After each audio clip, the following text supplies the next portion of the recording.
Charlotte, and I'm one of your hosts. I'm Mandy, and I am also one of your hosts, and I'm related to Charlotte. We're sisters. We come from a Mormon family, a large Mormon family from Utah. That's very dysfunctional, but we love each other. I was going to say, we don't know each other. We're just meeting for the first time. We're just meeting for the first time. So yeah, you're here to listen to us tell you stories about all the times we've made the wrong decision. Or was it the right decision in the worst possible way? It's, you know, there's a fine line, and I feel like we're doing the best we can. With what we were given. Actually, it was somewhat, I don't know, not gratifying. I don't know what the word is. You know how we hate children. Well, I don't want to say I hate children. I actually really like them. As we would not care to have children ourselves. Oh, well, yes. Yeah. That's I know, I say that and I think I offend people. Well, just think about all of the little cuties that you're related to. Yeah, they're all right. I'm just kidding. You're all great. Whatever. We also have a brand new one, so. Yay. Yay. What's her name? Well, I know her name. I just don't want to say it on the podcast because we don't say any of the kids' names. Oh, that's fair.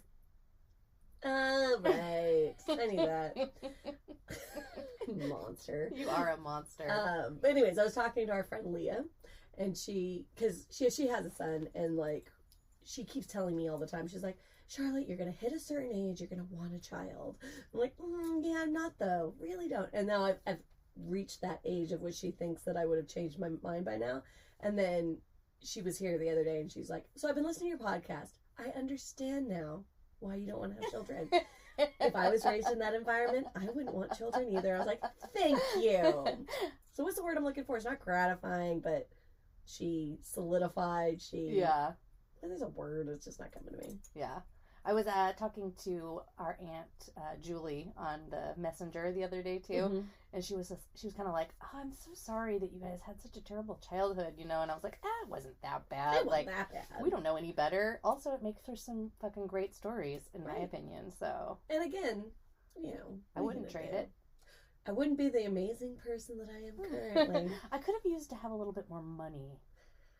Eating the government cheese and the King Vitamin cereal and that chicken that came in the can with that jelly around it, you probably never had to do that. Yeah, church donation food was so gross. Oh, yeah. I would say I always thought we grew up super, super poor. But, like, looking back on it and, like, things Mom has said, they just made us think we were really poor. Like, no, you were really poor. Yeah. But I grew up with Mom, so we were just kind of poor. But yeah, we maybe had some government cheese every now and again, but maybe that was just when I was visiting Dad. Probably. But like, it was always like, we don't have the money for this. And it was always, we don't have the money. And so I always just thought we were just dirt poor. And it made sense. There were so many of us kids and so much, you know, whatever. Giving 10% of it away to the big church. Oh, but Mom wasn't at this time. She was Wiccan. So, you know, because when I grew up, Mom wasn't Mormon yet. She didn't become Mormon again until I was 12. That's so weird. I know. So me, it was all, I would like to say Harry Potter, but Harry Potter wasn't around at the time, but it was all like wands and stick wands and like crystals and statues of dragons. Do you call that a scepter? No, it was a wand. Wand. But there is a name and I can't think of what it is. But anyway, so because I've been telling this story all my whole life. I was like, oh yeah, we were really ridiculously poor, and then we got really, really rich because our stepdad started stealing, and then when they got divorced, he stole all that money too, and then we were really poor again. So it's like, I've been all over the place.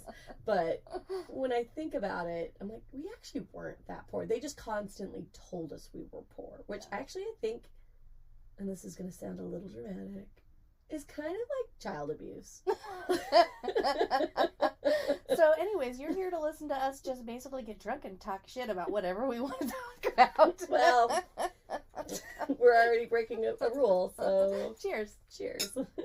Ooh, what are we drinking? I don't know. I'm drinking the Advent Calendar children wine. This one's called Shark Bite. It's 2019 from the south of Wales of Africa. And that's not a thing. Wine of Africa. I can't read. That's a picture of a shark, not a whale. Oh, wait. Just kidding.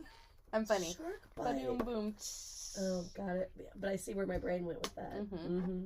I'm drinking my favorite On the Rocks cocktail. I've tried them all. I love them all, but my favorite's the Cosmopolitan.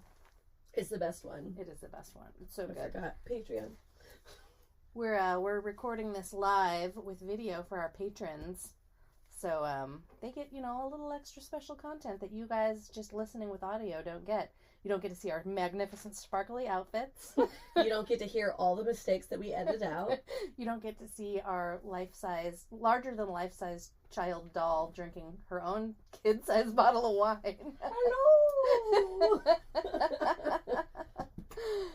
Hello! Yeah, so I guess, since we've been talking for 6 minutes, we should probably start the podcast. I guess. I was like, what was I bitching about? Let's get back to that. Anyways. What's going on in the world? What are we reading? What are we watching? What are we listening to? I'm going to start watching The Undoing on HBO. I attempted to start watching it. What's The Undoing? It's Nicole Kidman, Hugh Grant, and there might be other people in it, but those are the only two I remember. Me and Dana were watching it a couple weeks ago when I was over at her house, but I was shithoused. So it wasn't making any sense. And I was like, this show sucks! But then I talked to a few other people when I told them how awesome Perry Mason was. And they're like, you need to watch The Undoing next. I'm like, I could see how maybe it might be good. I fully was confused when I was watching it the first time, but I was also 2 bottles of wine deep. So I'll go back and watch it again. I'm interested in that. The only new thing that I have this week is I started listening to this podcast called Mindscape, and you really have to be in the right mood for it, or at least I do, because it's like when I want to learn something or I want to like expand my mind, train my brain a little. Like the last episode that I listened to was like how emotions basically happen and how it's part of your, like, you don't really think of that as part of your basal, like your body's natural ability to keep itself alive, essentially. Like, you've got your like little inner brain, which is your impulses and your, you need to feed, you need to sleep, you need to whatever, and then it's like, then there's a next outer layer of your brain that starts to get a little bit more finessed. And so like as we evolve, I'm paraphrasing, of course, because these are like smart science people that are talking about. Well, I mean, in the basic, you keep breathing, whether you think about it or not, right? So this is just how you react to things. Yeah, exactly. And so, they're talking about emotions, and are emotions just there to, like, as a evolutionary, basically like a higher evolved part of your new brain, or do they actually serve a purpose, like keeping you alive kind of a thing? And it just talks about like kind of where those come from and where they originate in your brain and why. So it was definitely, you definitely have to be in the right headspace for it, because it can get pretty like dry and sciencey. But I thought it was pretty cool. I mean, there's so much things that you do day to day that are all like not just part of who you are, but like how you were raised, like defense mechanisms and things like that. So I'm assuming they probably go over like, oh, well, you kind of trained your brain to do this, and this is why you react to things this way. Is it kind of like that? Yeah, kind of. And then also just kind of more about like the electronic firing of, neurons and shit like that in your brain. I was sober when I listened to it, and I'm starting to get a little not sober now. So it's hard for me to recall. But anyways, it was a good one. Sean Carroll's Mindscape. Okay. And then, of course, Smartless is always a go-to. Always good.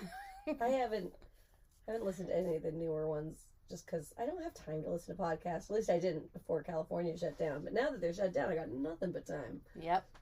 Well, not me. I still have to go to work because I'm essential. I'm so sorry. You're going to have to teach me how you've been doing all of the social media so I can do it too. Because I have no idea. What else is going on in the world? Do we have anything to repent for? Just everyday life. Yeah,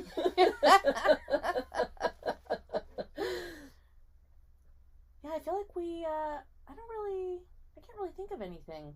I would like to repent for Rudy Giuliani, just because I just watched the new Borat movie.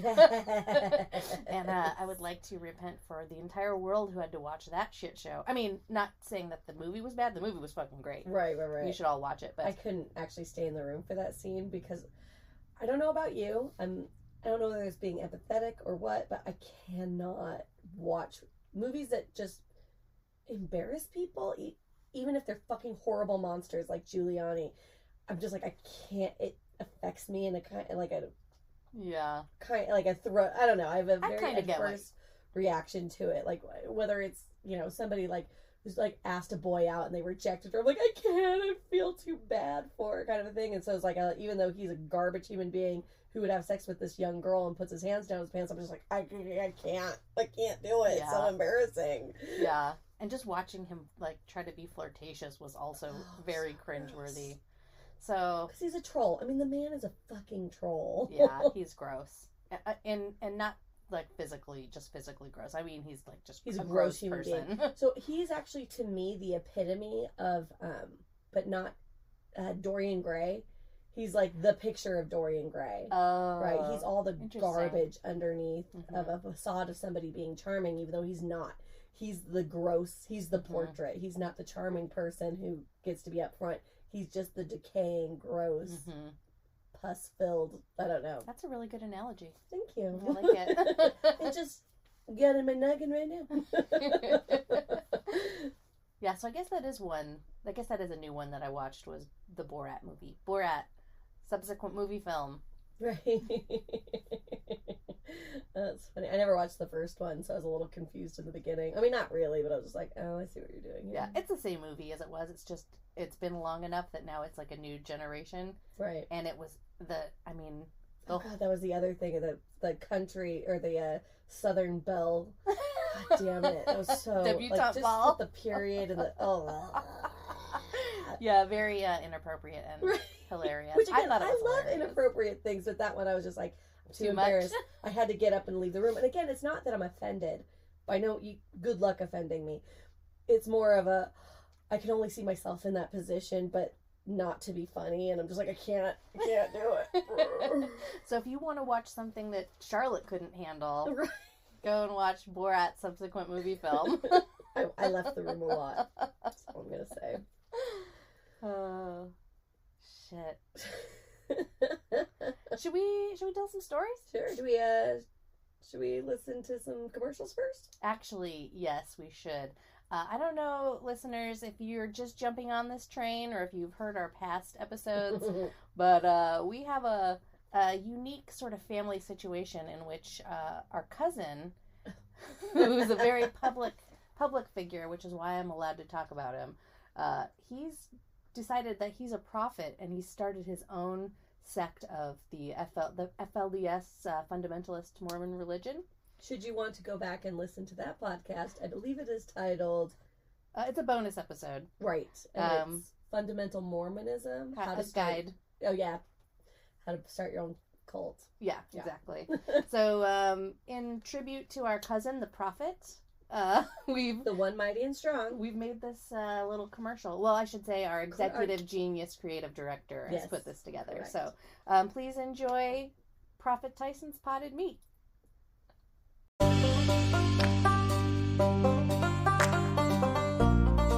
Hey, we know that keeping the food storage stocked can sometimes be a struggle, but boy, howdy, did it just get a whole lot easier. Have we got a delicious and satisfying treat for you? Introducing Prophet Tyson Potted Meat product. Prophet Tyson Potted Meat is a tasty treat your whole family will enjoy, and it's now packed with 30% more tripe per can. This spreadable, delectable meat product is the perfect addition to your food storage pantry, thanks to its pre-cooked state and extra long shelf life, which also makes it a great item for camping and military uses. Prophet Tyson Potted Meat comes in 2 tantalizing flavors. Country Pot, a down-home blend of pureed beef, pork, chicken, and that extra tripe. Or give City Pot a try, a spicy grind of raccoon, feral cat, skunk, and animal shelter dumpster. For a heavenly treat, try Prophet Tyson Potted Meat. Family Home Evening with Bad Mormons listeners can save 20% off your first purchase. Just use the promo code The One Mighty and Strong at checkout. That's promo code The One Mighty and Strong for 20% off your first purchase of Prophet Tyson's Potted Meat. And we're back. It sounds delightful. Sure does. Can you get too much tripe? I don't think so. Can you get too much profit? Absolutely not. Cheers to having probably one of the more fucked up families. I don't know how we've managed it, but we've got a very interesting family. Do you have a cousin who's a self-proclaimed prophet of a polygamist sect of fundamental Mormonism? Write us. Let us know about it. Maybe you'll be a guest star. We'd like to hear your story. And if not, just have fun listening to ours. And as cringeworthy as it is, we're related. You don't choose your family. You know what you do choose, though? How much alcohol you consume. And I think you made a bad choice one night. Oh. Oh, yeah. I mean, you want to tell the listeners about it? Which night really is more accurate, but this specific night, day into night, let's just preface it that way. So it was Tiffany's birthday.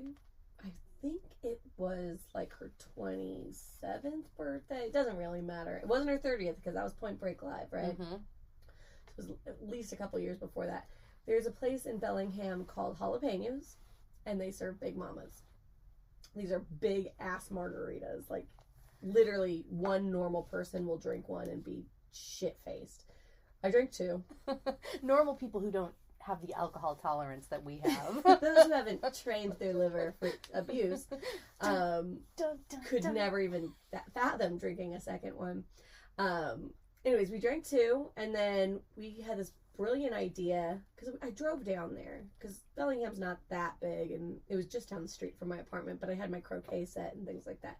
So I think I kind of remember playing a couple rounds of croquet afterwards, but honestly, it was brownout. I'm not entirely sure. But I did leave my car, and I was like, hey, listen, I can't hang. I gotta go. So if there's one good thing that I've been told about myself is that even if I am blacked out drunk to the point where I'm just sleeping, if you tell me to get up and go, I'll go, kind of a thing. Like, you gotta kind of get me going, but like eventually I'll kind of like, okay, let's just do this. And I can always at least kind of get myself home to where nobody has to drag me anywhere or carry me out, because God, that would be so embarrassing. I just want to jump in here real quick and say that this is young Charlotte. Charlotte doesn't black out and have to be carried home now these days. Not often. I can't think of the last time that I blacked out.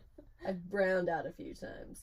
But anyways, I digress. So anyways, I think we played a couple rounds of croquet, but I was like, I gotta go. I knew I had hit my limit, and I was like, oh shit, I gotta go home. Like, it was one of the things that if we were at the bar and I look to you and I say, I have to go home, that means I needed to go home at least 15 minutes earlier. And we should go, because, well, that's a whole other story, but my friend Dana did not know that, and I went and slept in a bush. But again, I'll tell that story some other time. Oh, let's write that on the notes. Charlotte's bush story. Wait, that came out wrong. To be fair, this one might be called Charlotte's bush story. You're right. Anyways, to get on with this story, so I walked home. I passed out. I guess I locked the door. I lived alone at the time, and I slept, and then I woke up and the sun had gone down, because mind you, when I walked home, I think maybe it was like 2 p.m, so I slept until about maybe 7 or 8. I honestly, time doesn't even matter at this point, because I had no idea. I guess Matt, my sister's boyfriend at the time, had swung by to try to wake me up to come back out to the bars, and I didn't hear it, didn't acknowledge. I have no idea. But then when I woke up, I was like, hey, where are you guys at? Like, oh, we're down at the Grand. Come meet us. So I'm like, great idea. So I brush my teeth, I get out, I walk down there. I feel fine. Like, I'm still a little drunk, but probably that's why I felt fine, was because I was still drunk. This is all just after 2 Big Mamas. It's just 2 Big Mamas. That's it. It fucked up my day. So I get there. I order a pitcher of beer like you do, and we drank these things called Skittle shots, where it is a pint glass with a not Red Bull. Is it Red Bull? It's Red Bull. No, it was Sparks. Oh God, I forgot about Sparks. The alcohol energy drink. So Sparks, and then you have a shot that's like half blueberry vodka and half, I think, like peach vodka. And then you drop the shot, is a drop shot. So you drop it into the Sparks and then you pound it. And it tastes like Skittles. It's delicious. I did one of those and drank half of a beer and then said, I have to go home again. Because again, I know when I've had enough. So I remember me and Matt was nice enough to walk me home. So my sister's boyfriend, who I consider like a brother, and he considers me like a sister. And he walks me back to my apartment, and I cannot find my key to save my life. He looked through my purse. I looked through my purse. I know it was in there, and it was eventually in there, but could not find it. And I lived on the top floor downtown, like downtown proper. And I've got this little love seat up there, and I'm like, just let me sleep. I just want to go to sleep. He's like, I'm not letting you sleep. And honestly, it would have been bad if he had like let you sleep outside let me your sleep apartment. outside my apartment, Yeah, because again, no.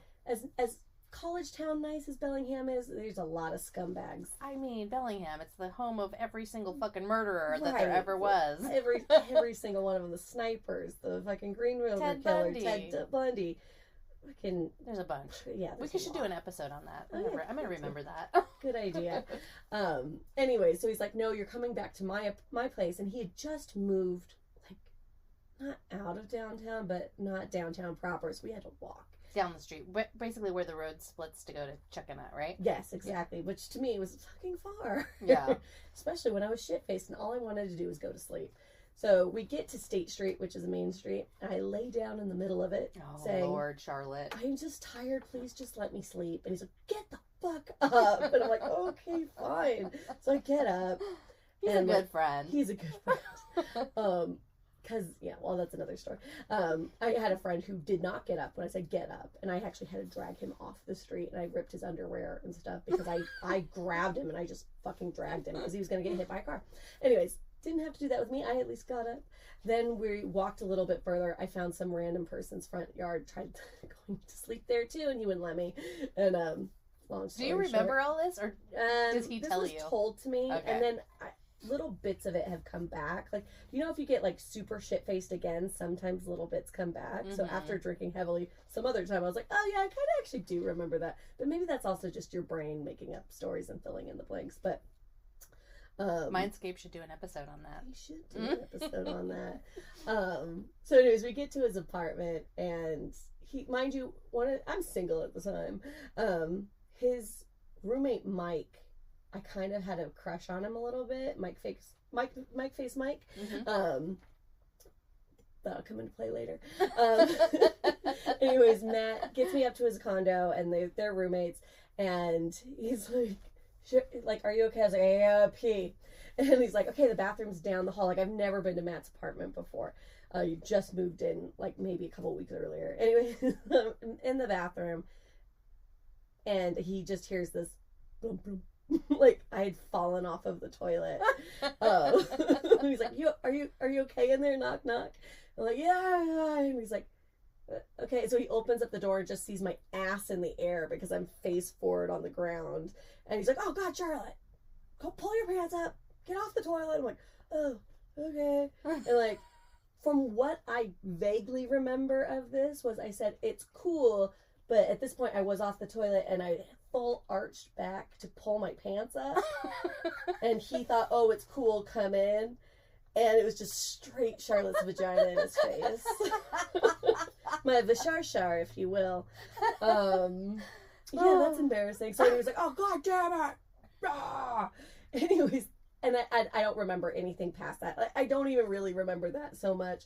But all I remember is the next day waking up on the couch. I had a blanket over me, and I'm like, where the fuck am I? I had no idea. And I was like, and as a girl, you kind of like, oh, shit, what the fuck did I do? Like, this isn't good. At least I'm on a couch and not some dude's bed. Mike comes out of his room, and he's like, he looks at me, and he's like, hey, Charlotte. I'm like, oh, fuck, thanks. Hi, Mike. How are you doing? Like, at least I'm in not a stranger's house. Yeah. You might want to pull your pants up. And I'm like, and sure enough, my pants are kind of around my butt a little bit, and I'm like, oh God damn it, what have I done? Because again, I kind of had a crush on Mike, so did I try to be like, hey, yeah, which I would totally 100% have done. I mean, like, just drunkenly done something stupid. Mm-hmm. And then he just starts laughing. He's like, nah, I was gonna fuck with you and come out in my robe and be like, oh, hey, you could have slept in my bed if you wanted to. But I decided that was a dick move, so we didn't do it. I was like, thank you very much for that. And then Matt woke up, came out, and they made me eggs and told me all about what I had done the night before. So, innocent enough story. I'm so sorry, Matt, for showing you my Fashar again. But actually, for the longest time, and then maybe, you know what? Today's Tuesday. I'm going to text message him right now. Every Tuesday, well, not every, but a lot of Tuesdays, randomly, Matt will either text message me or I would text message him and just say happy anniversary, because that happened on a Tuesday. So since it's Tuesday, I think I will text message him and say happy anniversary. I'm so glad you decided to tell this story, because it's one of my favorite things. I wasn't there. I wasn't even part of it. I don't even think I lived there at the time. Yeah, you'd I moved. think I had moved you away. moved to San Francisco at this point. But God damn it, if that isn't one of the best stories I've ever heard. No Big Mama. I refuse to drink a Big Mama ever again. I mean, I can't even say I had a good time. Yeah. Like, I was just either having a great time or too drunk very quickly. Right. You know, we actually have been really lucky that just, that's how girls get taken advantage of, you know what I mean? So, well, I don't know. like, even Mike was saying, he was like, I was going to fuck with you and say that, but even Mike was like, even in jest, that's not cool. Yeah. I don't know. It's Which just, actually at the time and at that age, I would have been like, no, that's fucking hilarious and you should have done it. right. And there's a slight part of me now that's kind of saying that too, but like even just after watching, what was that movie that we just watched with James Van Der Beek? The Rules of Attraction. Oh, right. And the whole opening scene is her getting date raped by some dude while she's trashed. It's like, fuck, that's not cool. I mean, it was never cool to begin with, but like, whereas that was kind of passe or, you know, like, oh, it happens. It's like, no, that's not a thing that happens. Right. Right. And it's never okay. Yeah. So it's a risky choices that Right. you're making. Luckily, luckily our friends are the shit and look out for us, because who knows Exactly. what would have happened. Bad things. Yeah. If you passed out on somebody's front lawn. Only one other time, I'm not going to go into it, but we were in Long Beach for a hair show, and the person I was hanging out with was saying like racist jokes, and I wasn't having a good time, so I took a lot of shots because I figured just black out so I don't have to fucking deal with it, and I tried to sleep on someone's lawn again. So this is something that's not new to me. You're like, oh, soft grass. I was like, oh, just go. I'll just sleep on this person's front yard. They'll be fine. You know, speaking of date rape, Well, that's a good way to put it. Speaking of date rape, we used to actually take GHB for fun back in Bellingham, like way back in the 90s. It was just like, we wanted to see, I forget how it started, but it was like going around. People had it, and it was easier to find than any other drug. And it was So just like, we want to weird. see what it's like to see, you know, if you could tell. So it's like you drink it by itself, and it just makes you feel like, I don't know how to explain it, like just loopy and a little, kind of like we're super mild Molly Okay. a little bit, but you're still coherent enough. And then the minute you have any alcohol with it, you just Die. get out of control and like don't remember. Right. And it's not that you get super fucked up and you remember being hella wasted. It's just You're just blacked done. out. You're It's just like blacked Xanax out. kind of. I've never blacked out on Xanax. Have you but- taken it with alcohol? Yeah, it's with a nice glass of wine, absolutely. But I've had friends who say that they like take a whole bar. And I was like, oh no, I just like a little corner, a little Oh. glass of wine, and I'm good. But yeah, they're like, I don't know, I fell asleep. Why would people think this is fun? I'm like, clearly not doing it right. But yeah, it was just like that. I don't know. It just popped into my head when you were when this conversation took a dark I remember turn. you guys came from Washington, so it was you and Courtney, and you guys had gone to Mexico and bought some, right? That's the way I Definitely remember bought it. some in Mexico, but I don't think that was the first time because Yeah. we started doing it a lot. Okay, so this was the time that I knew about it, and the guy I was dating in high school, I remember he and our brother Kelly were kind of hanging out, and Courtney were like, you want to do GHB? And I just kind of looked at them and I was like, do I want to do the date rape drug? No, I do not. I mean, I've done a lot of drugs, but I don't know, the date rape drug just didn't sound like a drug that I wanted to do. And which is so hilarious to me because my boyfriend, who was at the time, was so like, not that he didn't do any drugs, but he was always so like straight-laced as far as like, again, that the words that came out of my mouth were the words that should have been coming out of his mouth. Right. Because why would I do the date rape drug?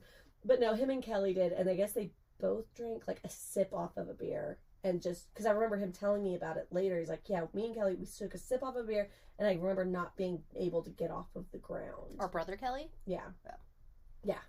So yeah, Dan and Kelly were just like, and I'm like, you guys are fucking idiots. Well, yeah, that's the thing with that is like it's kind of fun. I didn't like it that much. I didn't like it as much as some other people liked Right. it. But it was kind of fun, and it was cheap. You'd always get it like in a little, plastic water bottle. But yeah, the minute you drink alcohol with it, it was all over. Which is how the whole date rape thing happens. Right. Well, now that I'm off work for a couple weeks, I had this idea that maybe I wanted to do some mushrooms, or I just don't like acid, so I don't think I would do acid again. But like, I was talking to one of my clients about it, and I was like, because he's like, oh, you haven't done that since college, or blah blah blah. And I was like, yeah, I kind of had this feeling. I'm not going to work for a couple weeks. I don't have to worry about being hungover. I don't have to worry about any of that stuff, and it might be kind of fun. And then I remembered that fucking fentanyl has ruined everything. Not mushrooms, though. Well, that's if you're actually getting mushrooms. So, like, I watched this whole 2020 thing. I bring it up all the time. There was this girl, straight-A student, very smart, above board kind of chick. She just wanted to see what acid was like. So she bought some from somebody in high school that was selling it, and her and her friend took it, and she didn't wake up, and her friend did. And then they couldn't figure out what it was, and when they went back and traced it, it wasn't acid at all. It was something somebody bought in China, and it had fentanyl in it. And the reason why she died and the other one didn't was because there was just so much more fentanyl on one than the other, because you can't regulate it. And it's like, fuck that. So it's like, you have to really trust your drug dealer friends. And I don't think I trust anybody that much to die over it. Well, but that's just the thing, is with mushrooms, you can see. It's not like... Oh, see, I like to buy chocolate where it's cooked down into it, right? So, I mean, again, more unlikely, than a little tab of paper, but still. I can teach you how to make your own chocolate. Well, then I gotta find the mushrooms. Exactly, and then you can see exactly what you're doing. And we don't do drugs here. And what you're making. Plus I'll teach you about... You make the butter, right? And then the butter and the thing. Mm-hmm. Okay. Yeah. That way you get an even distribution of psilocybin. Yeah, there's a whole thing. We'll talk about it offline. Oh my god. I can't remember if we've talked about this yet. We're going on a little bit long, so I think I'm going to save my story for next week. Okay. But there was a time so back when I first... it's not when I first moved to Bellingham, but I was still fairly new to Bellingham, and Tiffany was pretty new to Bellingham. And it was when all of our friends were living at that house we called 419. And we had a ton of fun over there, and drank a lot of beers, like hung out together. It was just like a really tight group of people, and we were still tight. I'm still tight with some of them to this day. But we were just basically like, young kids partying and just being irresponsible. And I will never fucking forget one time there was an older dude who was probably far too old to be hanging out with us the age that we were, but he was like much older, like in his 50s or 60s, and he had taken a bunch of weed and had steeped it in Everclear. Oh. To the point where, and I don't know the process of it, I don't know how long or how much or anything like that, but he gave me a shot, like a half of a shot, which was a thick green color. Like it wasn't see-through at all. It was opaque and it was green. And it smelled so much like weed. And I didn't really smoke weed. I've never really been a big fan of the weed. It's not my jam. But I'm going to tell you the potency of this thing, like it should have been a couple of drops. Like half of a shot was way too fucking much. And that's the most stoned I've ever been in my life. In fact, that's probably why I fucking never picked it up, because I just got so high and I was so like paranoid. Not paranoid in the sense like you get paranoid when you're like kind of cracked out. Right. But paranoid in the sense that I was just so fucked up that I was embarrassed. Oh, yeah. That everybody knew how fucked up I was, kind of. That's thing. how I feel on pot too.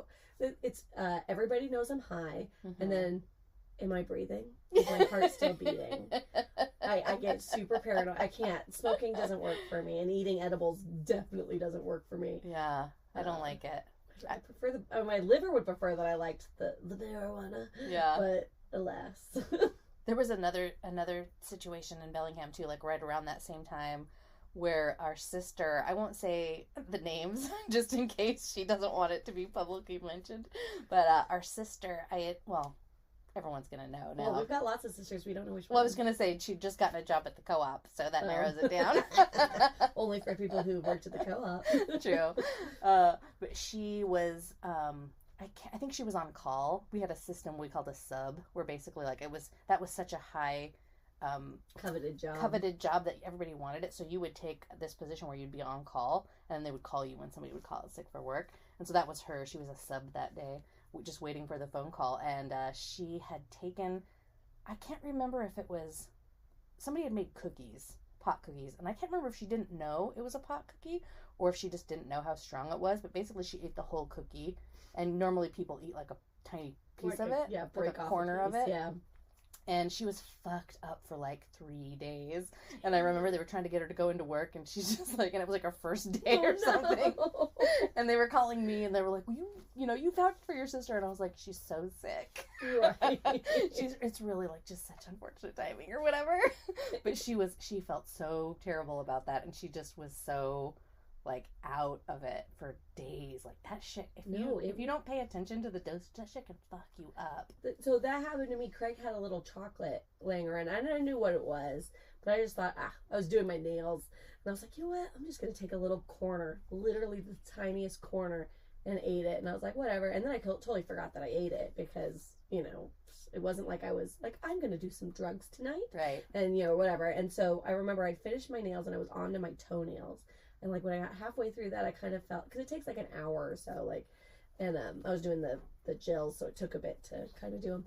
And I was like, I feel fucking weird. Something's wrong with me. And then it dawned on me. I was like, God damn it, Charlotte, you ate that chocolate, you idiot, or whatever. And so Craig had no idea that I was stoned or that I'd even eaten it, because it wasn't something like I talked. I was just like, oh, little piece of candy or whatever. I'll just get slightly, like, I thought maybe it would be like a Xanax, right, where I'd just kind of be like, I'm cool or whatever. No. I swear the same commercial played 3 times. I mean, I literally watched it loop, and I'm like, how is this happening again? And for the 3rd time, I'm like, is this real life or am I hallucinating? You don't usually hallucinate from pot. But sure as shit, that commercial played 3 goddamn times. It's a Kit Kat commercial. God damn it. And like, then I was like, okay, I feel funky, like not in a good way. And I'm like, okay, I'm breathing, my heart's beating, everything's fine. I was like, I think maybe I have to go to the bathroom. Like, maybe I just have to pee. And my body's just telling you, like, gotta go do something. And normally it's so automatic that you're just like, oh, I have to go to the bathroom and do it. But now my body's having all these other reactions to it or something. I don't know. I got up. I didn't crab walk, but I felt like I was like, I walked very weirdly, like maybe like I had just given birth off of the couch. And Craig just looks at me like I'm insane. And I look at him like, I am so stoned right now. And he's like, you are not. I'm like, I am so stoned right now. And then I went to go pee. And when I came back, he's like, seriously, you're stoned? I'm like, I ate a little bit of the chocolate. I don't know what happened. And he's just like, okay, so will you put on some cartoons or something? Because I just remember watching cartoons in high school when I get stoned. So like, just do that. I had never seen Rick and Morty before. Oh, no. Rick and Morty. And I'm like, wait, is this supposed to be interdimensional travel? Like, or is my brain just going off on some tangent? God damn it. And I finally, after like 10 minutes, like, I'm going to bed. I can't with this. And I thought for sure I would feel fine in the morning, and I did not. I had a class. I had to drive to Costa Mesa. And I was like, I told Craig as I'm getting in my car, he's handing me a water. I'm like, I think I'm still stoned. I don't think I can go. He's like, oh, you're full of shit. I'm like, I am not full of shit. And I drove very carefully on the freeway, but I should not have been driving. And it wasn't until I actually, like, I remember as soon as I sat down with my pen and paper to take notes at this class, all of a sudden I was fine. But like, I could understand how Tiffany was stoned for 3 days. It's terrible. That's so fucking funny. Like Rick and Morty, I can barely process that sober. It's such a good show. And I'm just like, wait, what? Because you think I'm so stoned. This is not about interdimensional travel. Clearly, why would there be a cartoon about this? No, there is. And it's fucking great. Right. We should probably go watch that right now. You know what? We're not caught up, so I'd say yeah.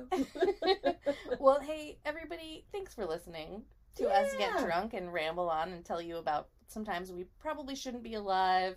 Maybe we should have been committed. Possibly should our friends, our vaginas. I'm so sorry, man. I'm gonna text you right now, though. Happy anniversary, friends. Hey, we're getting all creative with the California shutdown, so we're making some merch for you guys. We're thinking about maybe Christmas ornaments. You guys want masks? You want t-shirts, socks? What do you want? Earrings? I can put any image into a necklace. So somebody was selling this because I've been selling my necklaces that I've been making, and I can put any image into it. So if you want to do like a custom, you want your dog or your cat into a necklace, send me an image. $20. You can reach out to us on our website, or you can reach out to us with our Gmail, FHEBadMormons@gmail.com. We're on all the social medias. Yes. And so if you guys have any ideas of stuff you want, we will make it for you. Just let us know. Absolutely. And thanks for listening. If you guys haven't already, please head over to Apple Podcasts and leave us a rating and a review. Same thing on YouTube. It really goes a long way to helping other people find our show. You could like, subscribe, comment on our YouTube. That would be awesome. And thanks so much for listening. We love you. I love you.